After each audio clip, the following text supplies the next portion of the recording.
I'm Jeremy Wallace, and I work with Kyle. I run what we call the product specialist engineering team in Apstra, and we just we're like the Apstra janitors. We do just about everything. So I get to talk to you guys about taking all this stuff and now running one of these networks with it, right? So we've seen a lot of the theory with the load balancing. We've seen a lot of the theory with how these AI data centers are built, how they run.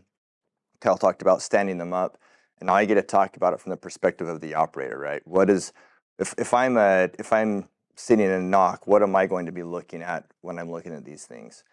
So the first thing that I want to, there's a word that I like to get across your minds, and it's the word context. Okay, so when we build these networks, we have the full context of everything that should be happening, right? So we know exactly the way that it's built. And because we know the way that it's built, we know exactly what routes to expect in what locations. We know exactly what interfaces should be where. So this word context is critical, right? So that's going to come up as a repeated theme. The other thing that I want to impress on your minds is this isn't necessarily new. It's a new model of a network for the AI networks, but it's not new what we're doing.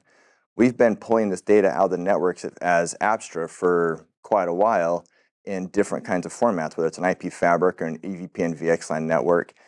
The AI is just a new model, right? There's some new data in there. We've got some new agents that we can deploy out on these NIC or the GPU NICs to pull data directly out of the servers. There's a little bit of new things, but what we're doing isn't actually new. So with that in mind, these are some of the things that we're going to talk about, right? So if we're operating these networks, we know that any kind of an issue, as in any other network, is going to be catastrophic. We have a small glitch in a fabric or in a cluster, it's going to cause immense issues with the training jobs to be run, or customer utilization, whatever it is, these issues are going to be catastrophic. There's a ton of data coming at us. It's amazing how much data actually lives in the network, in these devices, in the NICs. There's a ton of data coming at us, and as operators, I remember my days as an operator trying to sift through the CLI and trying to find where the problems are. Right? It's just an immense amount of data coming at us all the time, and then taking that data and digging down and finding what is the actual problem. Where am I congested? Where is my load balancing broken? Those kinds of things. So again, it's all about the context. We used to take these networks and we'd stand up all these devices all over the place, right? So we have a whole bunch of dots, we have a whole bunch of devices and interfaces, whatever it is, sitting out there. Well, if we can actually look at it and say, this is a cat, I now know how to my brain just interact with this cat, right? I know that if I go and I touch it in this way, it's not going to like it. But if I stroke it nicely, we're going to have a happy cat. Networks are no different. If we go and we push the wrong configuration out, we're going to have bad reactions. We're going to have things go sideways. We're going to have these critical issues. It's all about the context. If we have the context of what's actually supposed to be happening, we can pull out the right data and get to the root causes of the issues much quicker. All right, so now with that in mind, now that we know we're looking at a cat, right? We're looking at this AI network. We're going to look at some of the slides here, and then I'm going to move through these pretty quickly. I'm going to move into a live demo. I like doing demos better than slides. This is just a representation of the body of the cat, the body of the network, right? So this is we call it the Honeycomb view, and this shows all the GPUs that are available in the network. We can break it down by different kinds of views. So we have the view of the overall network, all right? We can dig down a little bit deeper, and we can get down into the pipes, into the traffic dashboard, so we can look at what's actually flowing through the network. We can see where there's buffer utilization. We can see where there's out of sequence packets, congestion notification. We can talk about that a little bit more in detail as well. We can get down deeper and pull this information out of the networking devices and out of the GPU NICs themselves. We can, skip forward. We can pull data out of the GPU NICs as well. We have, like Kyle mentioned, we have an agent that we deploy out on the GPU the GPU servers. So now we can pay attention directly to the NICs themselves, and we can correlate that data with what's happening upstream in the leafs, and then from the leafs into the spines, or across the rails, however the network is built. We can look at the congestion control stuff. So we have, and I'll talk about this in just one second, but there's different mechanisms for congestion control within an AI network, right? When you're talking about RoCE, and you might ask the question, what does RoCE stand for? RDMA, which, remote direct memory access, RDMA over converged Ethernet. So it's just doing RDMA calls over our Ethernet network. Within RoCE, there's a bunch of congestion mechanisms to help us notify when things are getting bottlenecked, and helping us to avoid that congestion and provide back pressure to slow things down. So we can go and we can actually configure these thresholds to meet whatever needs we have. Every workload is going to be a little bit different. Every network's going to be a little bit different. Every customer is going to want to see slightly different thresholds and drop at different levels, that kind of stuff. So we can configure all those different thresholds, and we can look at it to say, I want to create an anomaly if I have data that, or if I have a certain number of drops over 10 minutes, create an anomaly. If I have one drop in 1 second, I might not care about that, right? Or if my buffer utilization gets to 90% for half a second, but drops back down, that might not be a problem. But if it's at 90% for 10 minutes, now we've got a problem. So all of this is configurable to each individual customer's needs and training jobs and networks.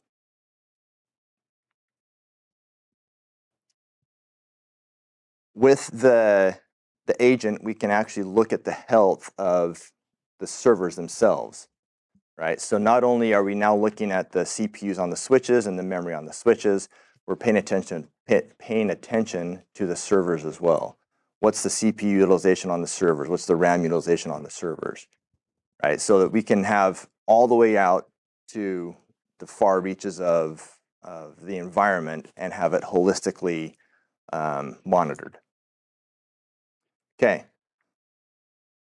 The goal for all of this stuff is nothing more than keeping everything moving as fast as possible for as long as possible. And the two mechanisms that we have for that, to help with that, are congestion control. So we have to make sure we can get cars on the freeway, we can get the packets on the wire at the appropriate time, the appropriate speed, make sure they're being delivered to the other end. That's the congestion control mechanism. The other mechanism is the load balancing, and they work hand in hand, right? So the load balancing makes sure all of our paths are utilized, and then the congestion control is making sure the packets are going on at the right time, and all this stuff is working together to make sure no cars end up flying off the freeway inadvertently. That's when we start losing packets in a job, things go sideways. We start losing the effectiveness of our expensive servers. So the two of the mechanisms that we use and this is just a primer. We're not going to go deep into the congestion control, the load balancing. That's been discussed in other field days and in other sessions. But I just want to give a little bit of a refresher on what these are, because we are going to see these in an upcoming demo here.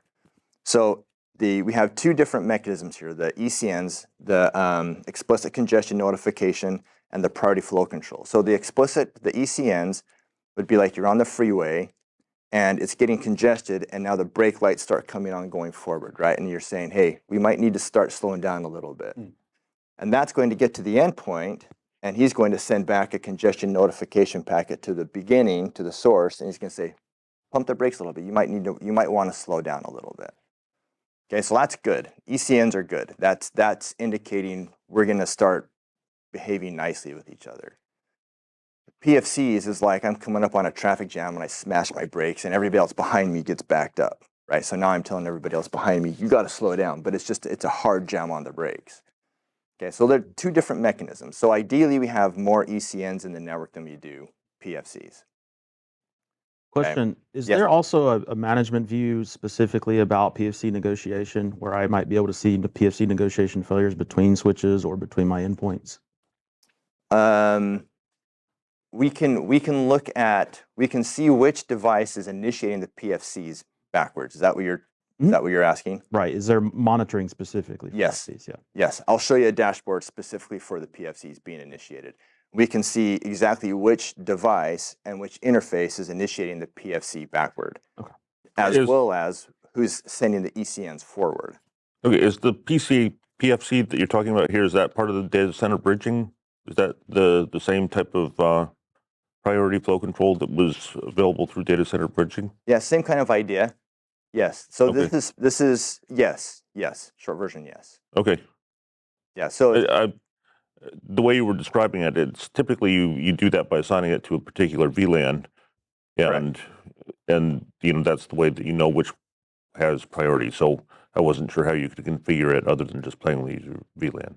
Yeah. So we're actually going to see how this actually applies to a queue within the AI workload. So we're looking at this from the Rocky perspective, and we can see a specific queue sending the PFCs back upstream. Okay. Right. So we don't have VLANs all through the network. It's all layer 3. It's all BGP signal. It's all IP.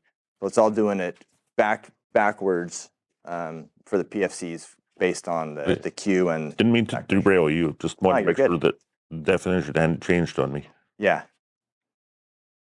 Okay. So a year ago, and I'm not going to redo this demo, but a year ago, we presented a demonstration on what we called an auto-tuning DCQCN power pack. Okay, so DCQCN, that's a crazy acronym. Data center, quantized, congestion notification. I think I got it right. It's just a fancy term for class of service advanced class of service in the AI data center. That's basically all it is.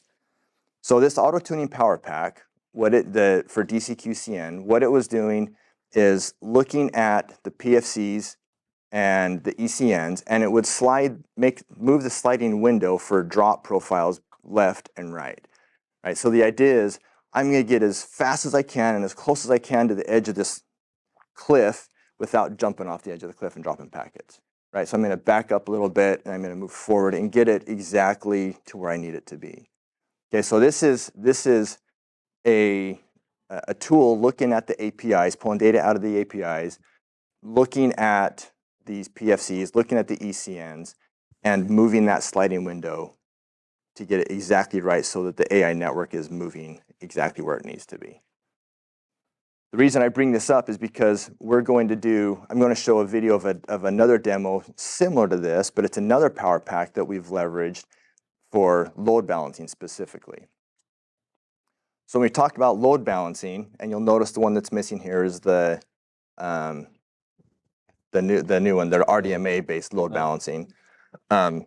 Excuse me. Within these mechanisms of load balancing, they kind of get more advanced as you go from, kind of weave through it. And there's different places where you're going to use different versions of load balancing. So the demo that I have specifically shows the dynamic load balancing, primarily because the network that it's built on is based on Tomahawk 3 ASICs, which supports the DLB.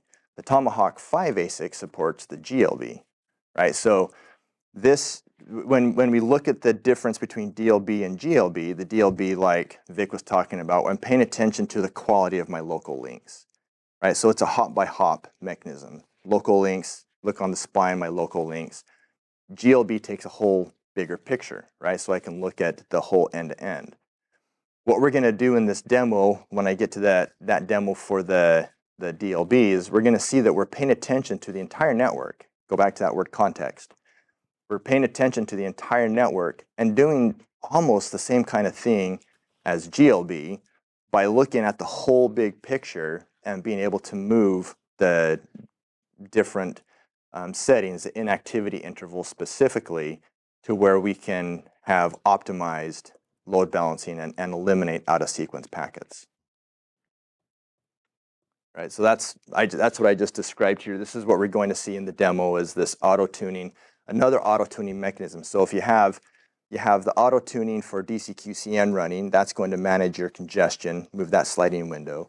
Then you have the auto-tuning for load balancing running, and that's going to change that inactivity interval. And as those two things are moving together, we're going to get that that network moving as close to the edge of the cliff as possible and running as hot as it possibly can. Okay. Any questions about any of that stuff so far? Great. So with that, I am going to move into the Apstra UI here. Hopefully this works if I'm kind of angled a little bit. We got it mirrored. So I'm going to do a live demo, and this is running directly on our AI ML POC lab that we have living in that building over there. Okay, so this is real hardware, real GPUs, real switches. Nothing's virtualized here. This is all real stuff, and I figured this is more interesting than just kind of going through some theoretical stuff. This is where I like to live. We're going to try and jam some of this stuff into like 15, 20 minutes of demo. And I recently spent 4 hours with a customer going through this stuff because there's so much data coming at it. So on that note, one thing I want to point out, jump in here real quick. One thing I want to show is exactly how much data there is. So if I come back over here and I look at this tab here, this is a representation of our cluster built on A100, NVIDIA A100 servers. And it's a relatively small cluster. It's going to be 8 servers. This is the danger with live demos. It'll get there. It's built on 8 servers with 16 leafs and 8 GPUs per server. So you can see it's a relatively small cluster, right? So there's 64 GPUs. It's all rail stripe optimized. So each one of these leafs is a rail. If I zoom in here, we can see that each one of them is a color. Can you see that well enough?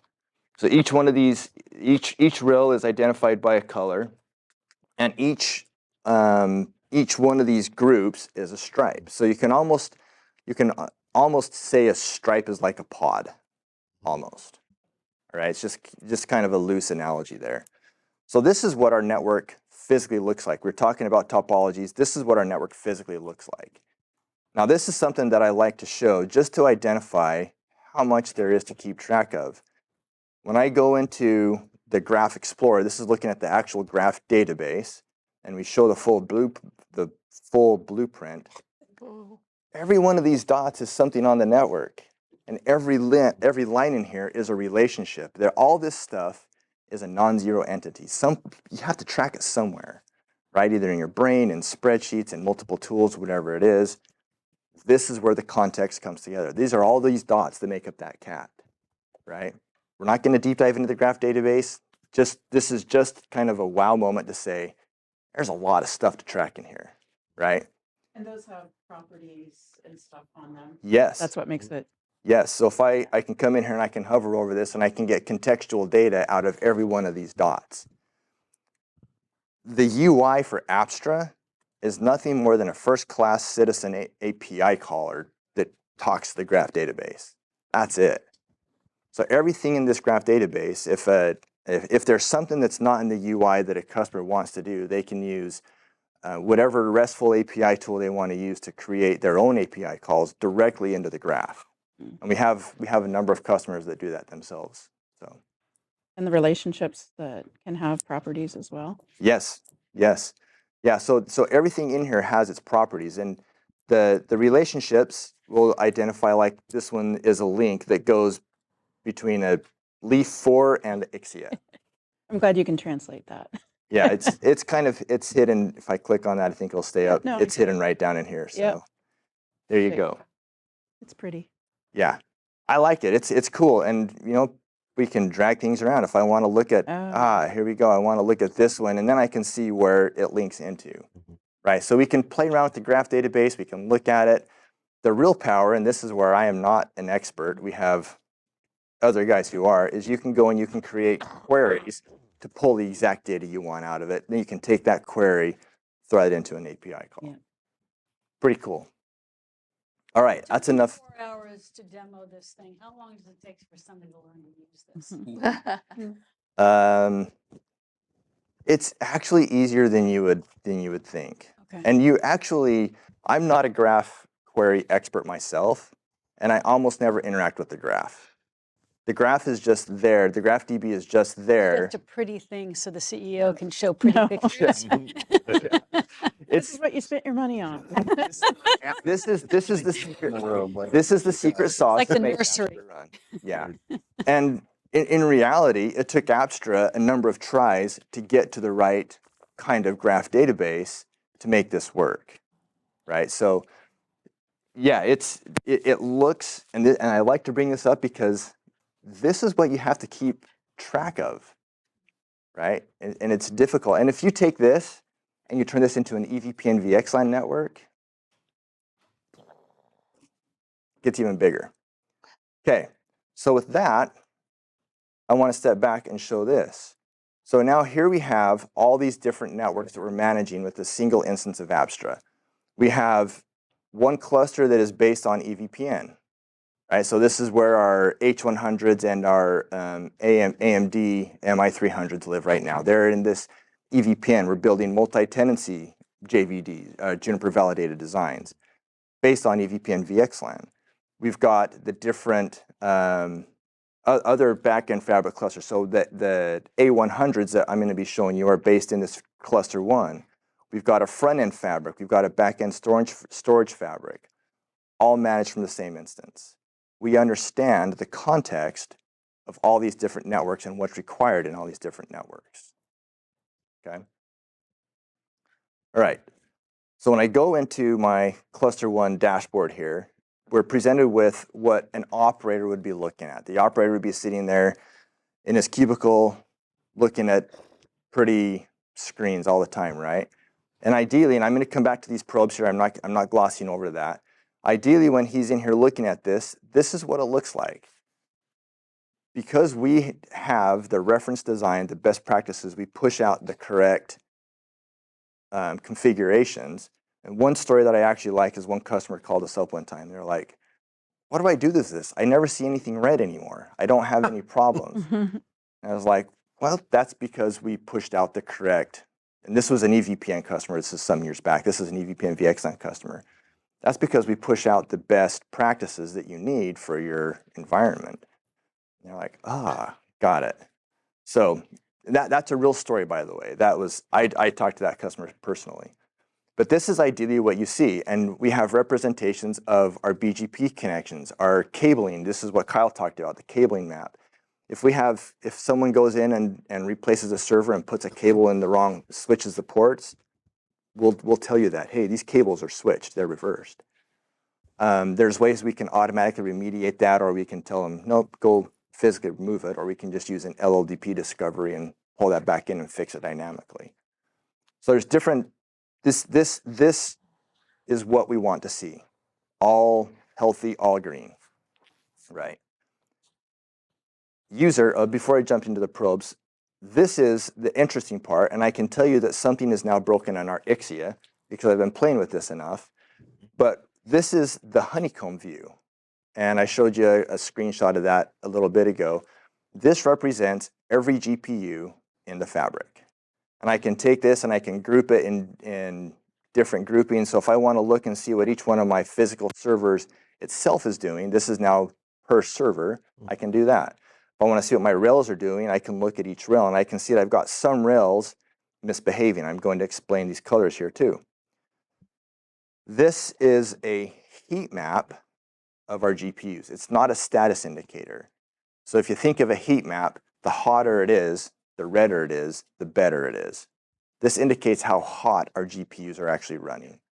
Ideally, we want them all to be running at this, this brown, like 81% and higher, right? The closer we can get to 100%, the better we're going to be. The better our training model is going to run, the quicker the job completion time is going to be. I happen to know that the Ixia is broken right now because this is the exact traffic pattern that we saw when the Ixia broke a couple days ago.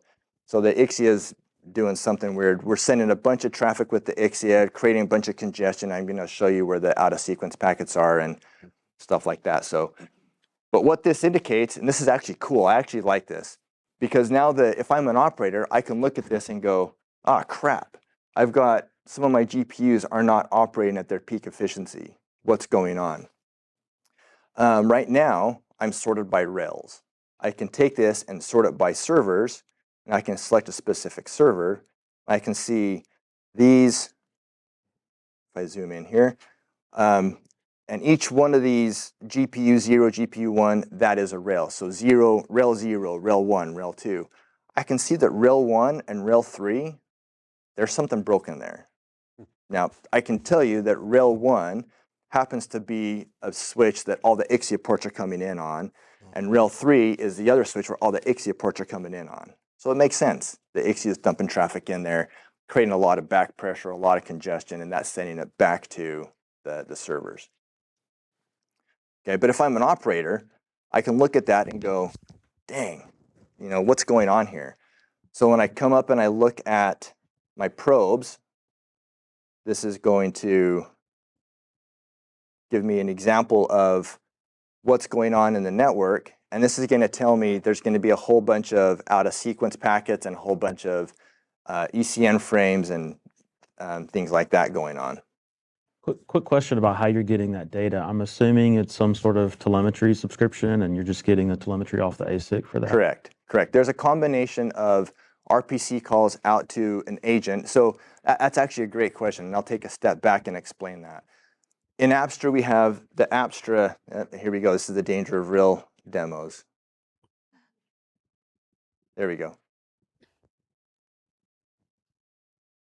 Okay, in Apstra, we have the Apstra core server, and then there's agents that live out in either on the devices themselves, or that's an on-box agent, or we have an off-box agent that sits in a small Docker container with the Apstra server. The ideal is to get them on the on-box out to the devices. So we have either an RPC call that will go out and pull data. It's not SNMP, just an RPC call. Right. Or we'll do gRPC streaming data back in on some of the counters. All right. There we go. Okay, so here we have a whole bunch of out of sequence stuff, and we can look at this and see here's a system ID, and we'll correlate this a little bit easier here in just 1 second, because when I look at a serial number, that doesn't mean much to me. But I can see that on GPU 3 ETH, I've got a whole bunch of out of sequence packets coming in.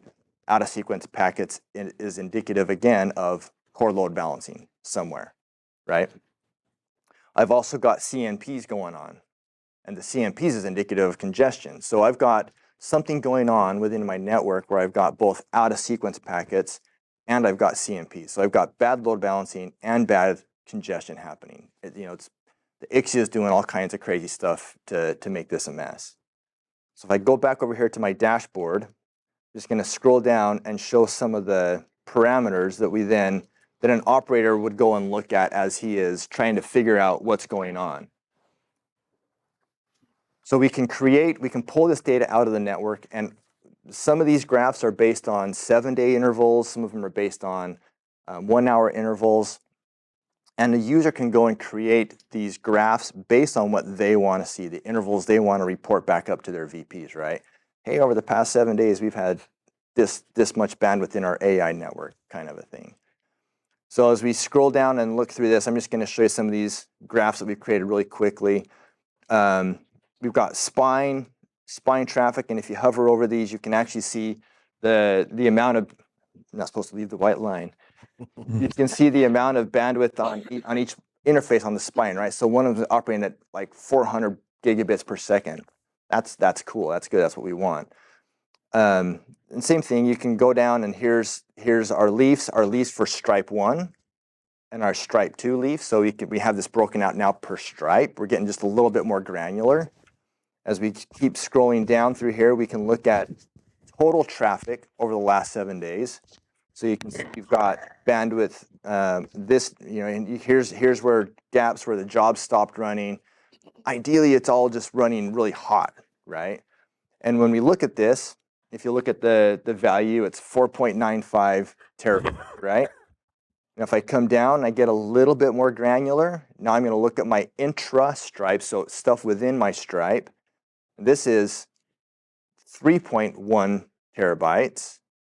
And if I go interstripes, when I'm going between my pods or between my stripes, now we have the 1.76 terabytes. So now we take that 1.76 and the 3, and that adds up to the total traffic. Right? So we can keep getting a little bit more granular as we keep moving. And these dashboards can be swizzled and moved around however an operator wants to see it. Yes. Hi, Denise Donahue. Can you set it up to notify you proactively when things start creeping? Yes. Yes, there are different ways to set that up. Yeah, in fact, in the demo that we did last year with the congestion notification, they actually had that set up with ServiceNow, to where the congestion notification would pop up and ServiceNow would open a ticket, so the users would get that scrolling right through ServiceNow. And as things changed in the network, the ticket in ServiceNow would change. And when the congestion got relieved or got completely fixed, the ticket would get closed in ServiceNow. Do you provide any integration with other third-party observability stacks or monitoring? We don't necessarily provide that from Juniper ourselves, but that's all available with the REST APIs. So there are other customers doing things with other kinds of observability platforms. Yes, we do have a Telegraph plugin. Yeah. That we can use, and we work with Grafana a ton. Yeah. So that's all there, and then and of course we have the flow where we can get lots of flow stuff, and all that can go to different places. So yes. Okay, gotcha. Other question? Okay.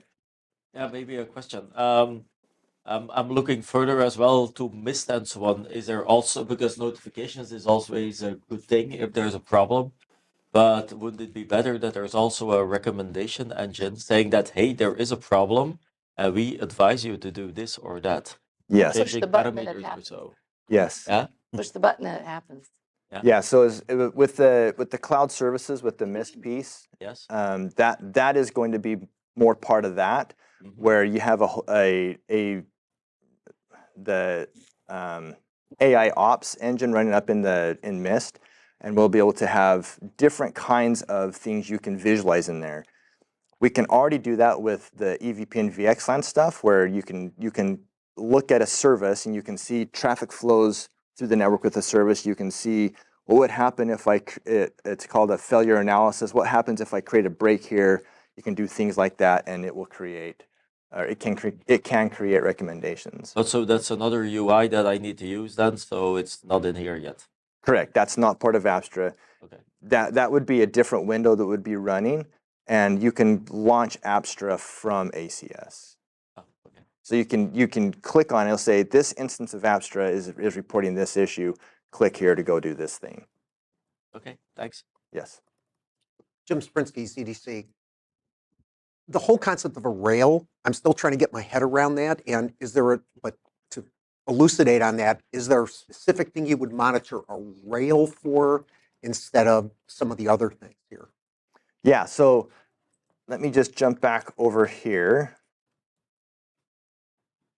So I'll show you a comparison of what it looks like with a rail versus a non-rail. Okay. So let me just zoom this in a little bit better so we can get a little closer.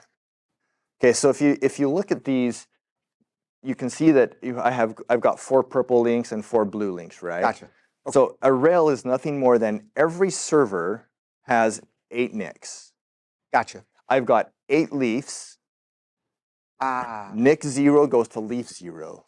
NIC 1 goes to leaf 1. Got it. So rail 0 is everything going to that one leaf. Got it. Okay. That makes sense. That's somewhat simplified. You can do it where if I have a leaf, maybe I have 2 links in a rail. So there's different things you can do there, but that's kind of the idea behind it, is the NICs map to the same place. Okay. And so would there be, there's obviously specific metrics that you're watching there, and if you saw a failure on a rail, that would indicate what typically? That something's wrong at the server, at the NIC, or? It depends on, I mean, the failure is going to be wherever the failure is, right? I see. Kind of a dumb statement, but if and I don't see that necessarily too terribly different from any other network. If I've got, so let me show you what I mean by that real fast. Please. If I can zoom this out, I'm just going to close that window there. Okay, let's go back over here to our blueprints. So if I look at this particular instance, the EVPN instance, this is where, like I said, where the H100s and the MI300, the AMD ASICs are. If we look at this one, this is our multi-tenant, so this would be like your GPU as a service cluster. Okay. Right? Inside here, you'll see that this one is not built necessarily in a rail and stripe fashion. Okay. But if I have a GPU failure in a rail, it's still a GPU failure. If I have an interface failure, I'm just going to get it reported in different language. So it'll say stripe 1, rail 1, interface ET000 Gotcha. had a failure. Okay. Versus here, it's going to say It's just a classification, essentially. exactly. Okay. We're Thank you. we're still working with Rocky between the GPUs. Right. So we're still looking at the PFCs backwards, ECNs forward, CNPs. We're still looking at those same kinds of things. Okay. It's just the terminology is going to change a little So bit. it's just the topology term is really what it comes down to. Yeah. Got and it. Okay. And one thing that we are actually working towards, it's not in Apstra yet, but we're working towards is having rail optimized and EVPN together. Okay. Okay, so now imagine that one. Okay. Uh-huh. Okay? That's not the system blowing up, that's like my mind just blowing. I work with this stuff every day, and I'm still blown away by the things that we're moving for, the speeds we operate at. I actually loved our hashtag, and this kind of goes along with what we do with Apstra. I love the tag we used to use, engineering simplicity. Uh-huh. Get it? Get it? Mhm. This stuff is not simple. So we try to take, and there's a guy that I used to work for, and we were in a meeting with a bunch of people talking about APIs and all this stuff, and he just stopped the meeting. Prof might remember this. He stopped the meeting and he goes, hold on. Nobody cares about this piece under the iceberg. What's the very shiny tip that our users are going to interact with? Right. This is Apstra up here. There's a whole bunch going on underneath here. This is the important part. This is what we interact with. That's how we interact with all these other, Right. think about the cat, right? We interact with the eyes, with the fur. We're not touching the intestines and the heart, but we know it's there and we know it's important. We got to keep it healthy. We've all had the experience of a user that we really respect walk up and go, it's running slow. We Yeah. get it. Yeah, exactly. And so back to this, as we get a little deeper down, it's running slow. Right. It's such a common thing that we don't know it's slow until 3 days later. Right? And someone comes to us and says, hey, my job ran slow 3 days ago. Right. Over the weekend. One of the cool things about Apstra is we can do all this stuff in a time series database. We can keep all this data, and I can run a dragging slider back and forth. Right. It's actually something that I think is kind of cool. I'll show you real fast here. If I go to the active tab here and we look at this heat map,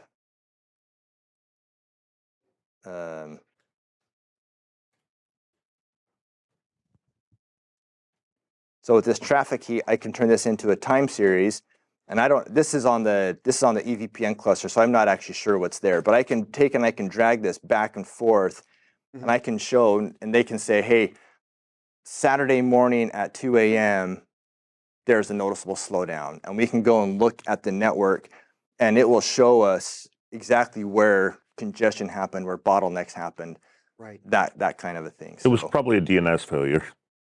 Yeah. It's always DNS. It's always DNS, right? Yeah, it's always DNS. Now, because it holds a lot of data and it collects it from all those devices and so on and interfaces, where does it store the data? It's got to be a really big database. Is it in that Apstra server? Is it somewhere else in the cloud, or a combination of? How long do you keep the data? That's a great question. So on the Apstra server, we keep 30 days worth of data. If you want to keep a year or 2 years or more worth of data, then you export it out to something like Grafana, Telegraph, or up into the cloud services, and we can keep the data longer in the cloud. On the server itself, in order to keep it from becoming like terabytes in size, we just keep 30 days worth of data. Because it's a VM, right? Correct. It's a VM. Okay. Correct. Yep. So that's 30 days of completely non-aggregated or compressed data. Correct. Yep. No granularity. Yep. That's all the raw data that we pull from all the agents, all the RPC calls, everything that's coming into us. We keep that for 30 days. Yeah. Okay. In the interest of time, I'm going to jump over to this auto-tuning, load balancing demo, and I'm just going to start this. And this is playing at 2x speed, so it's sped up a little bit. And you're going to see what's happening here is initially the inactivity interval timer was set for 64, right? And so it's set really, really small. And when it's set really, really small, we're going to start seeing a lot of out-of-sequence packets.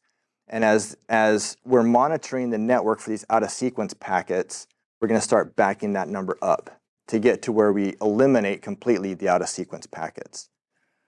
The way to think of the inactivity interval in DLB, I like to think of it as like the professor timeout interval, right? We've all been there with college or high school when you walk into the class and you're like, how long do I have to wait for the professor, right? How long? And if you wait for 30 seconds and you bail out, that's too quick. You're probably going to miss something. You're going to miss a professor. Something important is going to happen.